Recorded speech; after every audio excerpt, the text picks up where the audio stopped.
This is Where We Live. I'm John Dankosky. Hartford has a new mayor. Luke Bronin took over for Pedro Segarra at the start of this year, and he's had to hit the ground running. A new minor league baseball stadium plan, cooked up by his predecessor, is behind schedule and over budget, and fixing this mess will be the first big challenge of his administration. But of course, Luke Bronin also has to think about the rest of the city budget, development and jobs, schools and public safety, and a lot more. Today, Where We Live, we'll sit down with Luke Bronin to figure out what's first on his agenda, and you'll get a chance to ask your questions. 860-275-7266. That's 860-275-7266. You can always comment on our website, wnpr.org/Where We Live. You can find us on Facebook and Twitter at Where We Live. Luke Bronin, welcome back to Where We Live. Congratulations on your new position, and it's good to see you. Thanks, John. Good to see you. So what do you do in the first week as mayor? Well, what I'm doing in the first week as mayor is different what I thought I would be doing in the first week as mayor. What I'm doing right now is trying to work through this baseball park mess, as you described it. We've got a real tangle on our hands. It's going to take some working through. I think everybody understands how much is at stake and that we can't afford not to figure it out. Well, when you look at all the various issues we have, maybe we can just go through them. I say that the ballpark is behind schedule and over budget. Let's talk about the behind schedule part.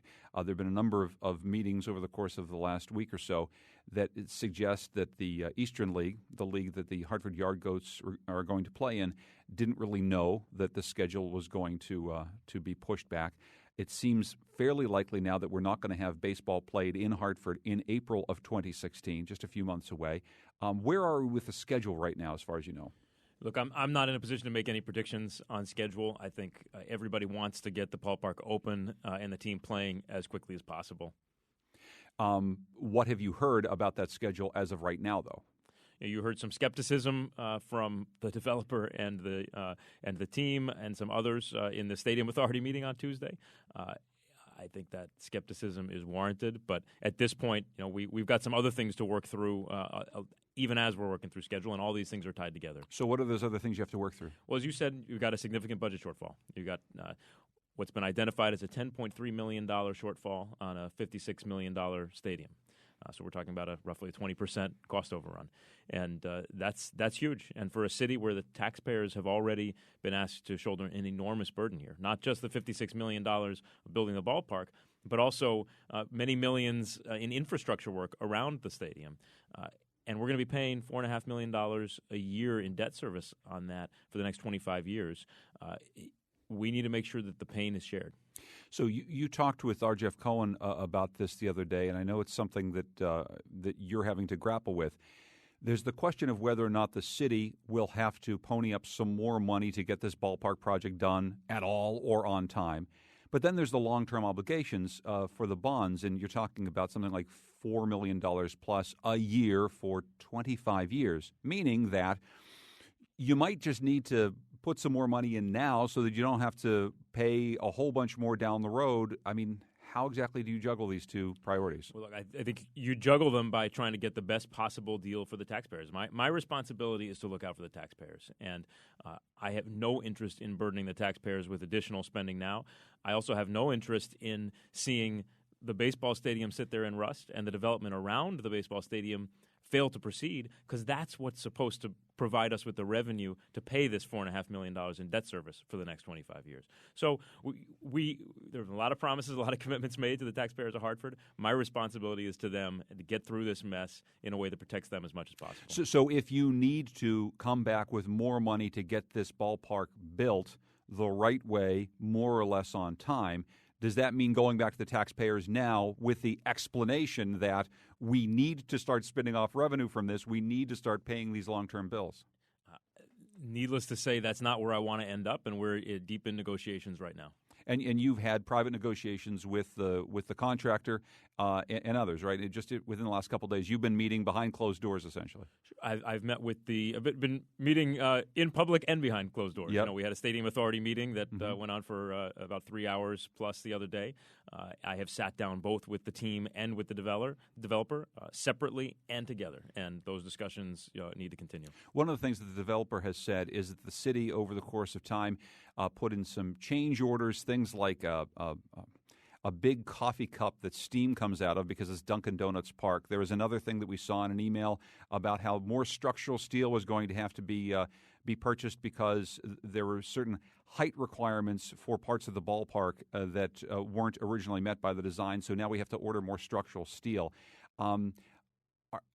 Essentially, do we know what the ballpark is supposed to be at this point? I mean, are you in negotiation to change the actual design, strip things away so that it's coming in under budget at this point? Is that the level of negotiations you're at? Look, we're 2 months away from what was supposed to be the date of substantial completion when the thing is done. There's not a lot of time to change design. I came into this, as you know, pretty late in the game. I voiced a lot of concerns and a lot of skepticism about this project throughout, from the start and throughout the process. But at this point, I don't think it's really the right use of time to figure out, where the fingers should be pointed. There'll be plenty of time for that later. Right now, what we got to figure out is how we get through this mess, how we get the thing open on time in a way that allows the team to start playing and generate revenue that helps us offset the burden. The generating the revenue part is of course really important. And when you were here as a candidate, you expressed some skepticism about the way the overall numbers have been put together and some of the projections that have been made. Obviously, if the ballpark doesn't open up on time, all of those revenue projections get pushed back. I mean, if you're not playing home dates, you're not making money selling concessions or doing anything else around that. Best case scenario, I mean, are the numbers going to work here to actually be able to pay off the debts, or are we going to have to really think about holistically restructuring the development around the ballpark, thinking deeply about this? Because I think you and I both agreed, you were running for mayor, I was talking to a lot of people about it on a daily basis. None of the numbers really added up about hotel stays, ancillary revenue. I mean, they were just never going to add up in the first place. So what do we do now? Well, as you just said, I have always been of the view that the taxpayers were going to be shouldering a portion of this, that we were not going to generate enough revenue to offset the $4.5 million a year plus the debt service on the other work that we're doing. So the question is, how do we minimize that? And it's in two ways. It's on getting this thing back on track as quickly as possible, and it's also about making sure that the rest of the development around the stadium proceeds on schedule as quickly as possible, because that's where a lot of the revenue comes from. It's the permitting fees in the meantime, and then it's the pilot payments, the payments in lieu of taxes under a tax fixing agreement over the next decade plus that generate that revenue. And talk about that development that's around the ballpark. For people who don't follow this on a regular basis, you're talking now about a hotel. There's a bunch of mixed-use development there. These are all things that are supposed to spin off revenue. This is the same developer that's building the ballpark right now. So you have to develop and maintain, I assume, a pretty good relationship with this developer who is coming in not just to build a ballpark, but for the first time in 40-something years, building something on these parcels of land just north of I-84. There are a lot of pieces to this puzzle. The other parcels, as you said, were meant to include some mixed-use residential development, a grocery store. In the initial plans, a brewery, the Hooker Brewery. There has now been a proposal to change some of the residential to a hotel. That's a proposal that we're reviewing. The city council will have to take a look at that as well. But we're not there yet. We need to get through the ballpark mess before we can get there. The success of the development around the ballpark depends on having a ballpark. Not just because it's the same developer, but because nobody wants to be building anything around a hunk of steel. I want to just get to a couple quick phone calls because people do have questions about this proposal, how it affects the city and the surrounding area. Jonathan's in Stamford. Hi, Jonathan. Go ahead. Hey, John. Thanks for taking my call. Yeah, sure. Mr. Mayor, I have a question because you hear a lot about cities that build ballparks and then get stuck with the bill and bonds that go unpaid, like in Seattle's Kingdom. Is there any kind of contingency with the developer where if there isn't enough ancillary revenue to cover that debt service, that they will kick in any kind of portion, 25%, 50%, whatever? There is not. There are fixed agreements. The revenue for this, without getting too deep into the weeds, there are really two sources of revenue. There's the taxes that come from the development around the ballpark, and there's some agreements with the team about the lease that they will pay and some shared revenue there. But if that all falls short, the taxpayers are on the hook. Jonathan, thank you. One more call on this from Dave and Vernon. Hi, Dave. Look, I think the bigger philosophy on this is that, it's all like this ends justify the means information we get from the government. Essentially, you wanted a ballpark. Well, not you, but your predecessor wanted a ballpark So we look kind of at the rosiest picture and the rosiest way to look at it. You had that guy from UConn saying a baseball stadium was going to produce 3,000 jobs. I mean, and what happens is you get this, like, anger at the government for being dishonest with you. You could have just said back in the beginning, look, we think it's going to lose a little money, but we think it's worth it to clean up this, what do they used to call it, the butt ugly building or whatever, the ugliest building in the state. That's what it was called. You said, let's clean that up, renovate it, and it'll be a benefit to the city even if it doesn't make money. I mean, that should have been the argument. Instead, what we've got now is you want to keep your doctor, you can keep your doctor, which is just another lie, and it just turns the rest of us off. Well, Dave, thank you very much for that. And there's a lot of that, obviously, Luke Bronin, that you can't really do anything about, obviously. Look, what I can do is what I'm trying to do, which is talk as openly and honestly about the situation we find ourselves in, which is that the last thing we want at this point is a butt ugly stadium that is half built and sits there for decades. So we've got to get this done. We are where we are. I do believe that taxpayers are going to be shouldering a portion of this for many years to come. And my job is to make sure that we get the best deal possible for the city of Hartford and for the taxpayers, and that's what I'm working on doing. And there's a lot more stuff to talk to Luke Bronin about, and I don't want to spend the whole time talking about a ballpark plan, but it is the biggest thing that's sort of looming over the city right now. Switching slightly on this parcel that we talk about as a parcel because it's the first place I ever came to Hartford. I came when I was living in Boston to come see a Whalers game, and I parked in one of those parking lots. And I walked across these empty, vacant lots, and I went to the Civic Center. And I thought, my goodness, I wish they'd do something here. And I drove by it for years, and then I lived here for years, and there's still nothing done. And so the fact that something's going in there, I think we can all say, that's probably good. That said, I know that during your mayoral campaign, you spent a lot of time talking with an awful lot of Hartford residents who have felt very disenfranchised in the city, especially north of I-84. I talked to a young man named Maurice Eastwood, who I know you know, who's an activist in the city, and who said, I don't know anybody in my neighborhood, who's going to spend any money to go to a baseball game because they don't have any money, and they don't have the time to do it because they're working hard. So given all this, I know it's supposed to work, and I know you want to make it work despite all the hand that you've been dealt. But talk about that piece of it, how it fits into a city in which so many people think, a baseball stadium, God, that is just the last thing we need.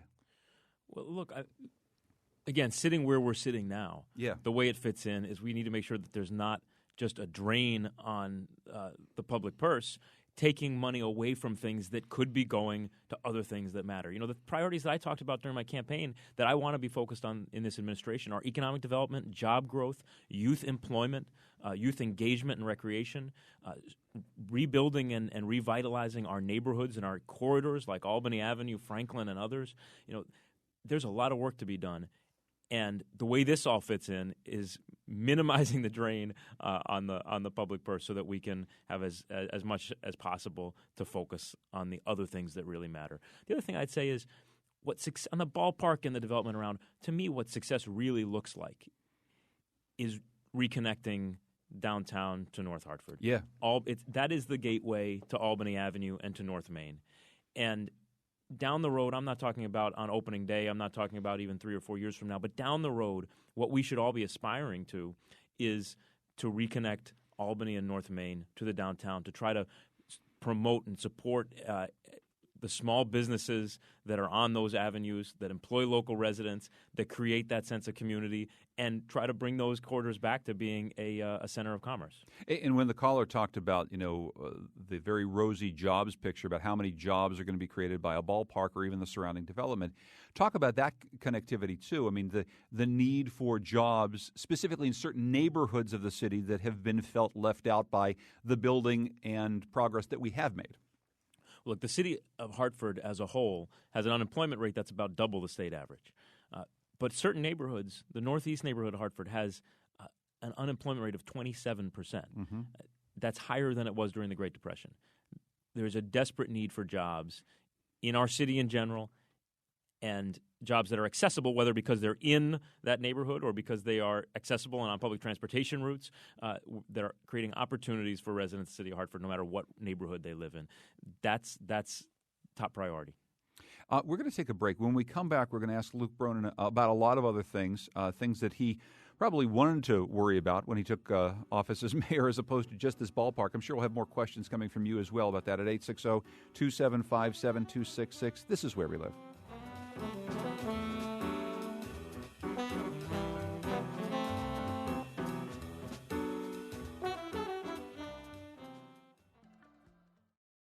This is Where We Live. I'm John Dankosky. Today on the program, the mayor of Hartford, Luke Bronin. He just took office, and we've been talking about the ballpark project that he's, sort of having to rescue right now. We've been talking about that. We'll take some of your calls in a moment at 860-275-7266. Let's quickly get to a call from Mary in Hartford. Hi, Mary. Go ahead. You're on with the mayor. Good morning. Congratulations to Luke. And I just want to say it's great to hear him talking about how fine a place Hartford is and its extraordinary potential.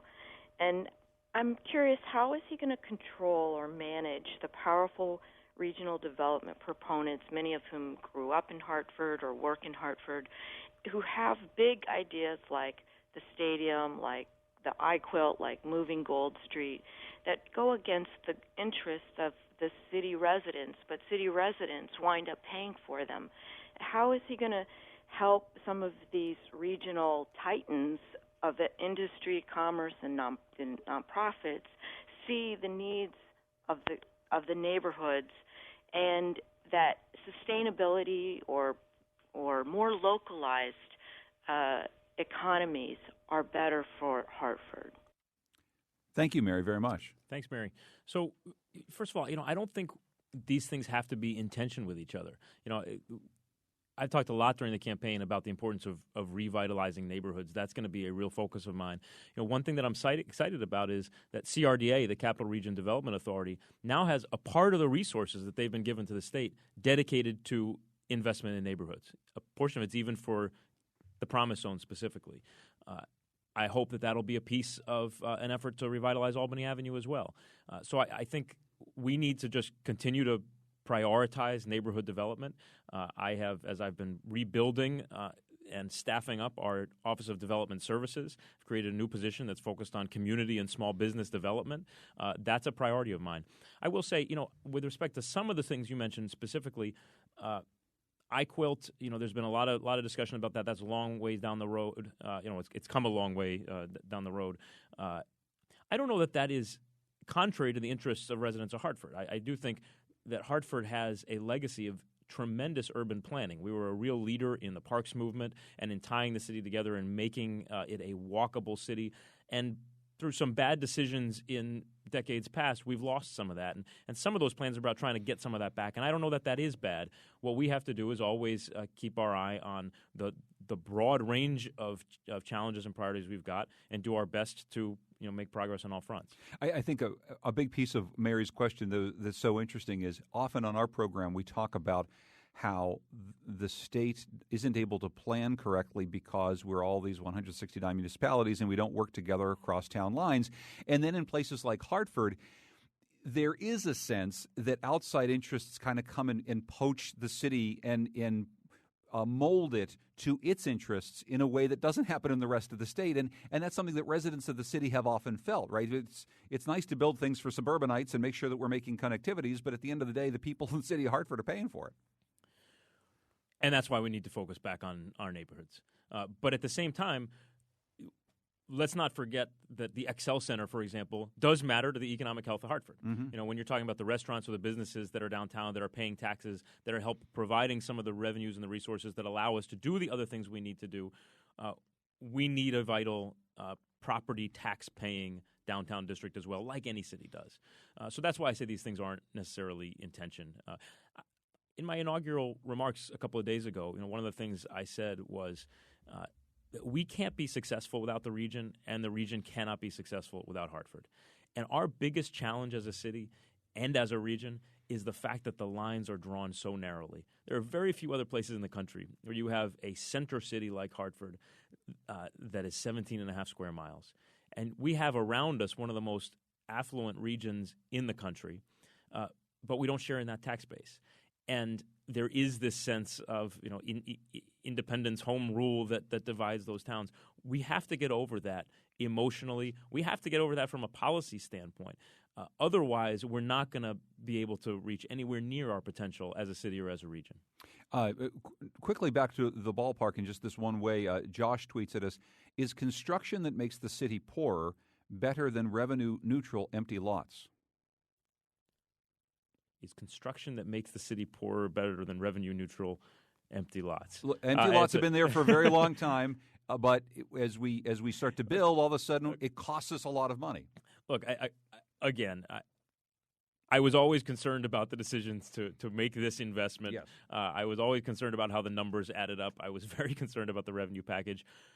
But we are where we are, and if we can get through this current mess, if we can get the development on track, do I think it will be better to have a mixed-use development with a baseball stadium on the north edge of downtown that connects up to Albany Avenue than it is to have empty lots? No question. Can I just ask about another piece of development, another part of the city? What's happening around Coltsville right now? Of course, we've gotten this designation from the federal government. I mean, it's going to be essentially a national park. But what happens around Coltsville, and how does that fit into all the other planning that you have to do for downtown and the edge areas around it? Well, I think what's happening at Coltsville is really exciting. The fact that Congressman Larson was able to get this national park designation through Congress at a time when not a whole lot was moving through Congress is something we should all be really, really grateful for and proud of, and it's a real opportunity. And it's tied in with some very successful economic development efforts in the old Colt factory. We've got some companies that are looking at moving in. We've got some companies that have moved in there. It is a residential neighborhood with tremendous potential. So I think it's really exciting. Right next to that, of course, is Dillon Stadium, the football stadium that's sort of been sitting there for a while. And there was quite a bit of talk, including quite a bit of money spent on the notion that there would be a professional soccer team playing there. That, of course, is yet another thing that kind of blew up in the city over the course, not literally, but it metaphorically blew up in the city over the course of the last year. Sitting where you are now, do you have any better sense of what went wrong with the Dillon Stadium plan? Well, I think what went wrong with the plan is that we didn't do a lot of background on the investors who were pitching us the plan, or I should say the prior administration didn't do a lot of background work to understand who they were doing business with, and the city essentially was defrauded of a couple of $1 million. We obviously have to avoid that in the future. It's that to me was unforgivable.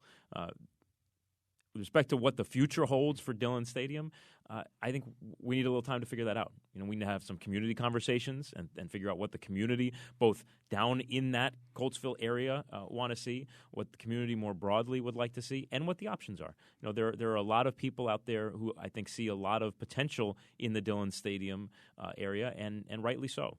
So we'll have to invite those proposals. We'll have to review and vet them very carefully, and we'll have to have a community conversation about what we want. We're talking with Luke Bronin, the mayor of the city of Hartford. We'll take some of your calls in a moment at 860-275-7266. When you go around the city now and you talk to people, what are you hearing about the big priorities from people? And are you hearing really different priorities from different neighborhoods? No, not really. I think the big priorities are the ones I talked about a little while ago. The big priorities for everyone are jobs and economic development. And that will be my priority throughout this administration. There also is a lot of focus on quality of life issues. I think sometimes in the past we've lost sight of the fact that the small stuff matters, whether we're talking about blight or abandoned properties or litter. Those are things that we need to get better at from the city. There are also things that all residents of the city and those visiting the city can help out with. I think we all need to take pride in our neighborhoods, take pride in our city, and take care of it. Well, what about downtown development? Something that we've heard for many, many years is that it's really hard to get a new business started in the downtown business district for a few reasons. One has to do with bureaucracy. It just takes a lot of paperwork and a lot of time to be able to start a business in downtown Hartford and make it successful. Then there's the other problem that so much of the real estate in what should be the most vital business district in the city is tied up by a few companies, often absentee landlords, that have held on to what are essentially vacant storefronts. Right next to those vacant storefronts are big surface parking lots that make people a lot of money but don't necessarily generate economic revenue for anybody else other than the person who has the parking lot. What do you do about that, about the fact that so much of your downtown seems tied up in either bureaucracy, absentee landlords, or big old ugly surface parking lots? Well, a lot of the big buildings in Hartford have changed hands recently, and there's a new set of owners that are in here, and I've begun meeting with them, sitting down with them, building those relationships, and telling them, sharing them my view that for their own interests, for the value of their properties, they need to reactivate the street. They can't afford to have those street level retail shops sitting open, sitting vacant. We've got to go get those reactivated. We'll do everything possible from the city side to facilitate that, including going out and hunting for and recruiting businesses and doing anything we can to facilitate the permitting approvals process. But I've also told some of those big developers, or rather the big landlords, you guys may need to take some losses on those storefronts in order to reactivate the street so we can get that virtuous circle going where you've got feet on the street that lead to more business that lead to more feet on the street. So those meetings help to sort of loosen up some of these landlords, talk to them about the need to reactivate. But then what has to happen next? I mean, how do you then reactivate the space? We follow up. We follow up, as I said, by recruiting businesses, by identifying small businesses, by inviting them in, by making City Hall a more responsive place that when somebody reaches out saying we'd like to look for a space to open a business, we get back to them quickly and we get everybody who has a piece of that approval process around the same table and working quickly to get it done. When you're recruiting a new business, I mean, what are you thinking about? What sort of businesses do you think we need in downtown Hartford? Well, I think we need anything that helps draw people and keep people. We've got some new coffee shops that have sprung open recently. Blue State Coffee, Sarah's Coffee. Those are both great places, and I think they see that with the new residential building that's been done, the new feet on the street, and the prospect a couple years down the road of UConn coming downtown, that there's a real opportunity here. So I'd love to get some more restaurants, some more coffee shops. Would also like to get some retail back in the center city. But let me just say, go ahead. When we talk about small businesses, it's not just the center city. In fact, small businesses are the heart of our main corridors: Maple, Farmington, Franklin, Albany, North Main. And so when I've created this division inside Development Services that's focused on small business and community development, that's why I did it, so that they'd have a person and a place in City Hall that was solely focused on trying to facilitate the growth of those small businesses all throughout our city. To that end, because some of these corridors are so important, some of them, really do well despite all the issues, and some of them seemingly have all the advantages in the world, and they struggle. Are you a believer in a kind of an organic building of different shopping districts or retail districts, or a planned development where you say, look, we've got to activate a certain space because we believe we can attract more investment, we can put more public transportation on it if we target, say, an Albany Avenue or a Park Street, as opposed to just saying, let's just try to get it organically coming in, over the transom? I think it's both. I think you got to do both. I knew you were going to say both, but which do you think about? I think about how we can use our tools to create an environment in which there is organic growth. So you look at you just mentioned Albany Avenue again. Look at a place a lot like the corner of Woodland and Albany, which is a multiple acre lot sitting at a strategic corner on Albany Avenue that changes the whole way the avenue feels. If we could spur some development there, I think that would help create an environment on Albany Avenue where business owners around say, hey, now it's time to put a little more money into fixing up my own place, doing some facade improvements, maybe expanding my businesses. Other people come in and say, there's a lot right there. It looks a little bit different now that other big vacant lot is activated. So it's to me, it's about how we use the tools that we've got, that our Development Services Department has, the resources that are potentially available from the state and DECD and CRDA to create an environment in which you can get that organic growth. But we do have to prime the pump. When you have a city that is languished a little bit for too long, you got to prime the pump. We got a tweet from Evan who says, what does the mayor think of prioritizing transit options in the governor's plan for Hartford residents who don't have cars? So the governor's got this big transportation plan. It's going to take in all sorts of stuff. It's highways, widening of highways, which some people think is a good idea. Some people don't think it's a good idea. A lot of investment in rail. How about prioritizing for cities like Hartford? Well, rail is a real opportunity. The one of the things that's on the table that the governor has pushed is this commuter rail, double tracking from New Haven, Hartford, Springfield, and getting 17 trains a day in each direction. I think that will be very significant for the city of Hartford. So I am strongly supportive of that. The busway, I think, is actually turned into a real opportunity to regenerate some areas of the city. Where those busway terminals are, there's the possibility of doing some transit-oriented development, and I'm going to pursue those. There's also the possibility of making some significant changes to the layout of the city when I-84 is redesigned. The Department of Transportation, others are deep in the process of re-envisioning I-84. To me, what we as a city need to push for, in concert with our legislative delegation, in concert with our federal legislative delegation, is to put as much of that highway as possible below grade so you can deck over it and reconnect the city, making it more walkable, making it more bike-friendly. All of that's interrelated. But the chance to reunite parts of the city that have been cut in half and separated by that disaster of a design decision to build I-84 through the middle of Hartford many decades ago is a real possibility, but it's one we're going to have to fight for. Yeah, and tell me about that fight. I mean, obviously you worked in the governor's administration. How do you approach talking to the DOT? Because this is a long-term planning process, and like everything else, I mean, it's going to cost a lot of money. But when we talk about anything like building a ballpark, that's a little bit of money compared to decking over a massive highway that goes through the city. I mean, talk about having that conversation and how you get that to happen. Well, the reason it can happen at all is that I-84, the I-84 viaduct, the raised highway, is reaching the end of its safe and useful life. So there is no choice but to redesign and rebuild it. Now they could rebuild it exactly as it is. They could rebuild it, at grade and just run it across the city. You could theoretically you could tunnel it the way it's been done in some places. What I'm proposing, I think, is would be the most cost-effective way to reunite the city and to do what the DOT has to do for safety reasons, rebuild the highway. As part of that conversation, the pitch that I make is if you look at places where they've done it. Boston's one example, but there are others.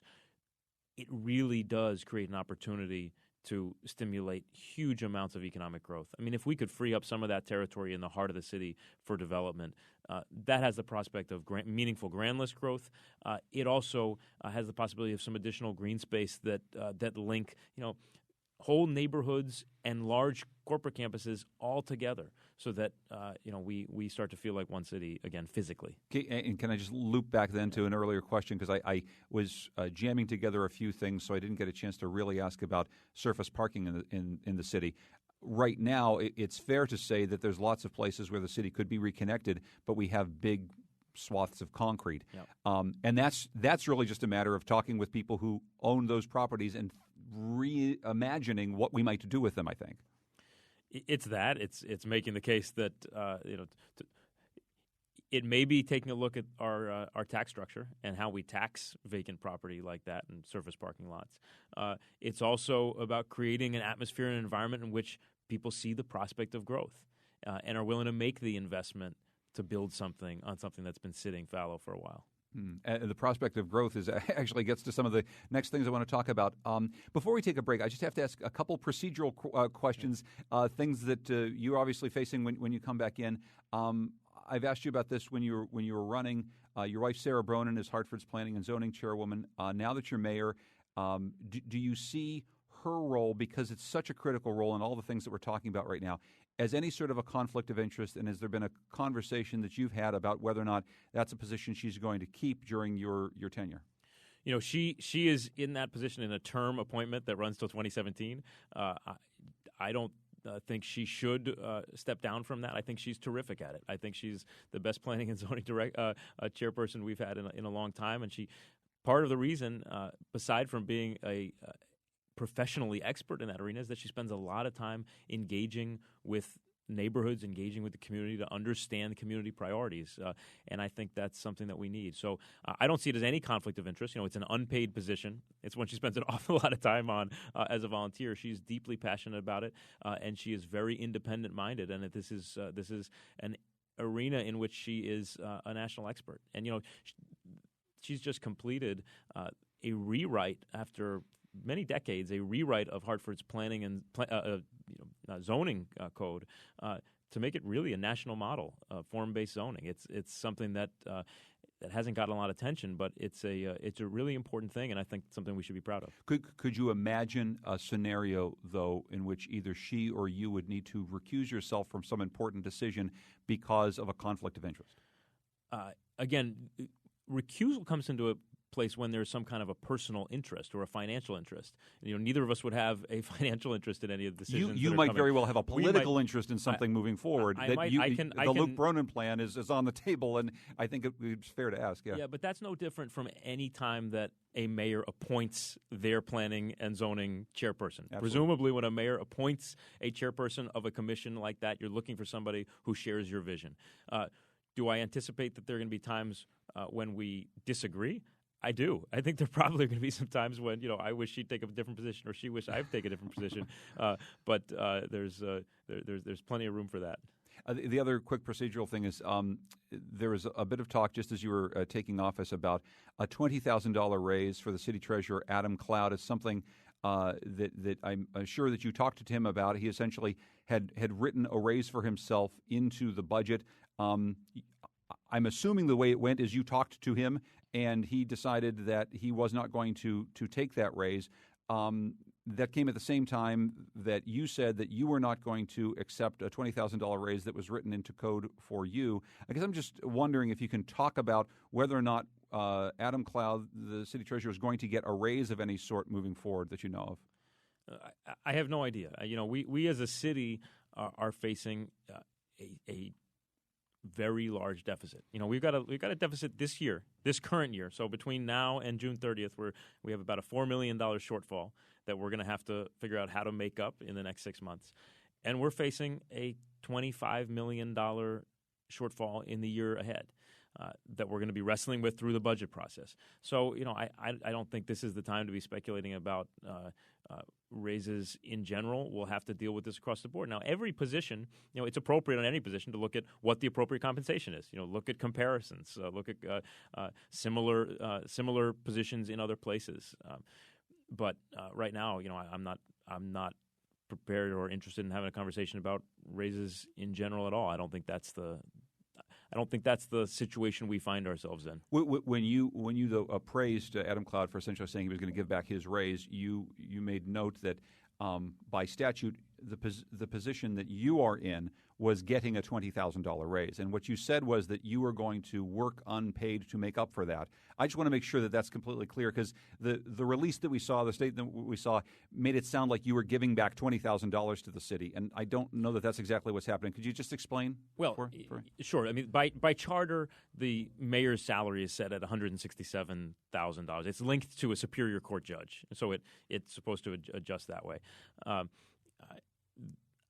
I decided that I was going to take enough furlough days that my effective salary would be $20,000 less than that. So over the course of a year, I am giving back $20,000 that I would have been entitled to by the charter. But to me, it's important to just send a message and set the tone right from the start. We're in tough times, and we're going to have to make some tough decisions. And I was prepared to do that from the start. I'm sure we're going to be asking others to make some tough decisions as well. We're talking with Luke Bronin. He is the mayor of the city of Hartford. There's a lot more to get to, including some of your questions at 860-275-7266. You can also find us on Facebook and Twitter at Where We Live.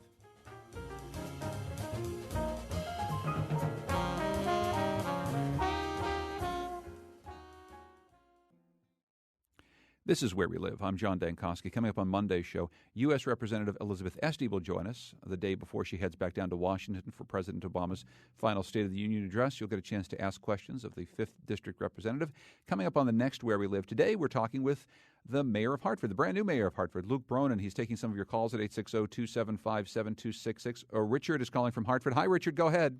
Yes. Good morning. When we're talking about jobs and high employment rate in North Hartford and future employment by city residents, I'm wondering why more city residents and minority contractors haven't been hired to work on the stadium.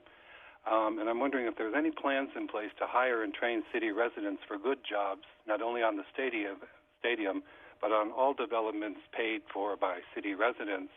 And before any contractors are signed, cannot this be a part of the deal?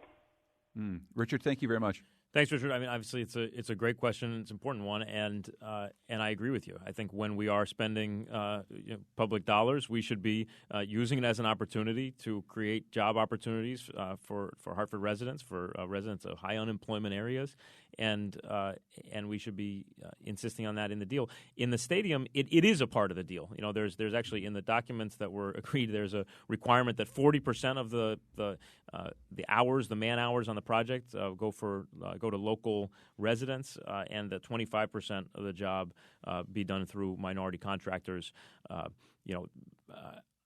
There are questions that have been raised about whether that's been met. I had planned to dig into that question early on. Right now, I've been just trying to keep this project on track. But it is an important question that I will be focused on. And one of the things we need to do is make sure that our compliance monitoring, our enforcement is effective. You know, not just on this project but on others.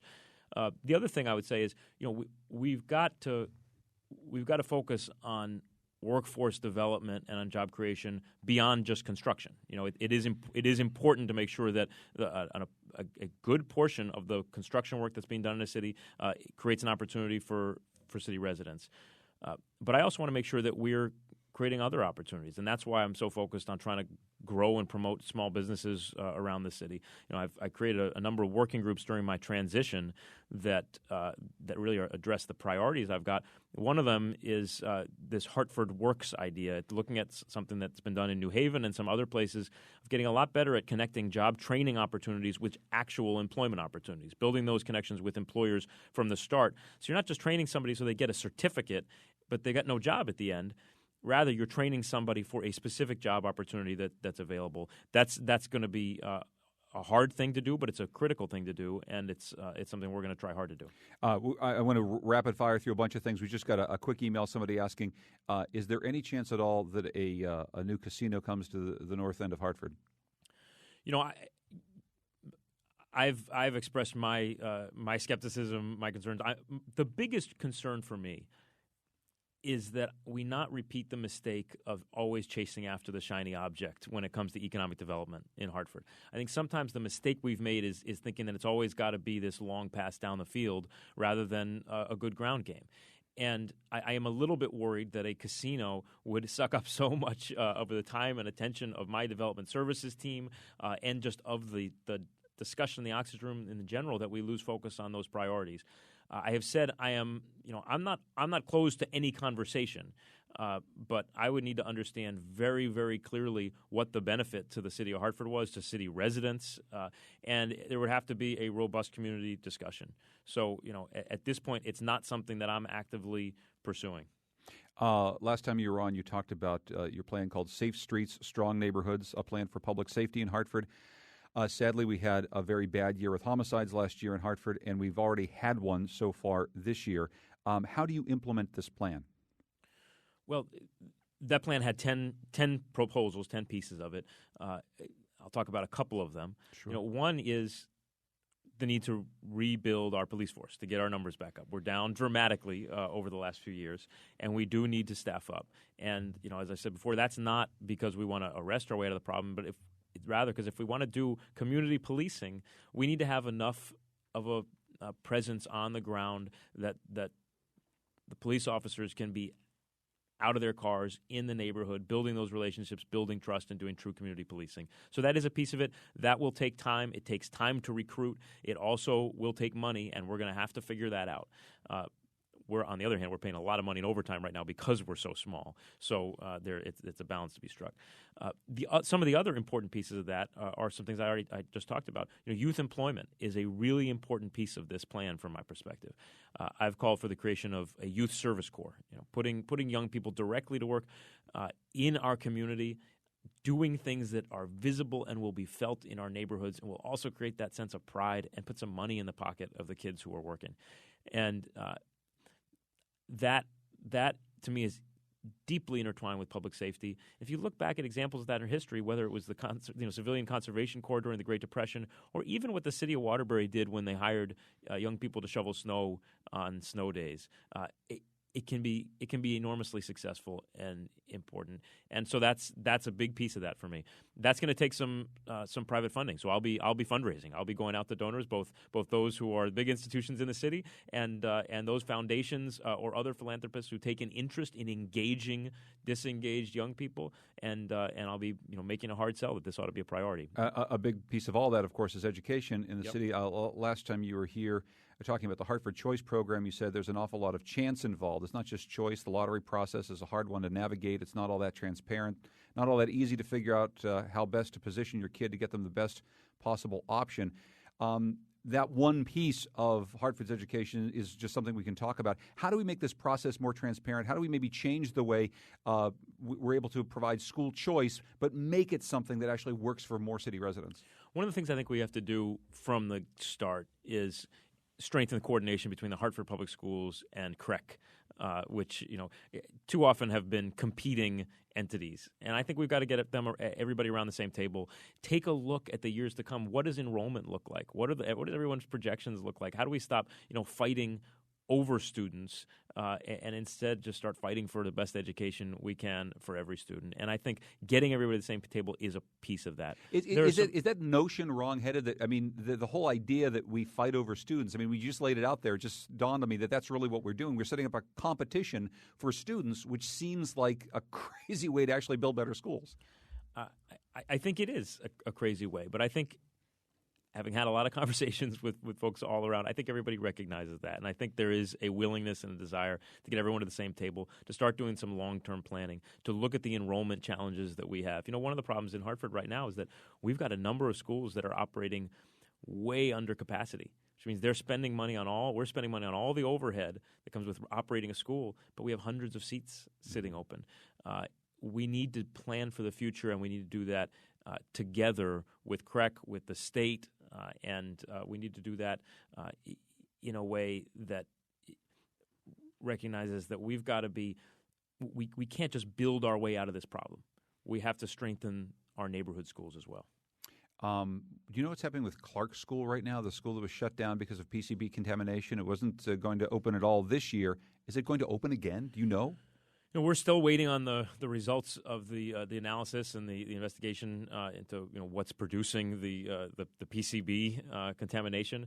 I don't yet know what that will show, and we'll have to make those decisions based on what the facts tell us, both about the state of that building and also the enrollment challenges that we face. Have you looked into the possibility of contamination in other buildings? We did a big investigation into this about the fact that many school buildings built within certain time frames, including some that are in Hartford, may indeed have PCB contamination. Is this something that you're looking into or planning on looking into? I do plan on looking into. As you said, this is a statewide issue. There's a national issue. Yeah. National issue. There are buildings that were built during a period of time when some of these chemicals were used. One of the questions I think that Clark should help us understand, hopefully, should help us answer, is how it is that material that was contained in some way became airborne.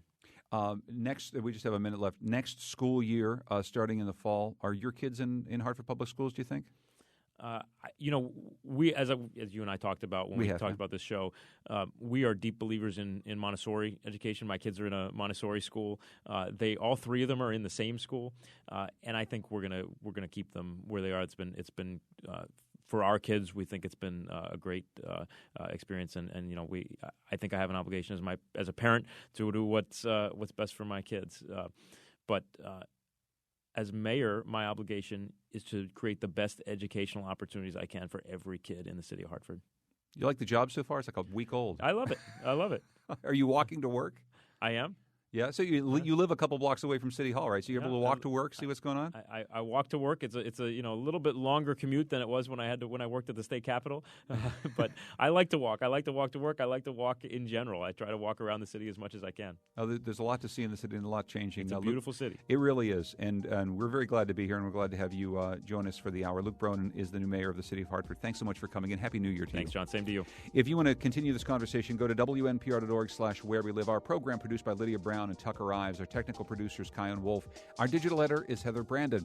The executive producer of Where We Live is Katie Stolarski. Thank you to our interns, Amanda Gallagher and Sarah Flaherty. I'm John Dankowski. This is Where We Live.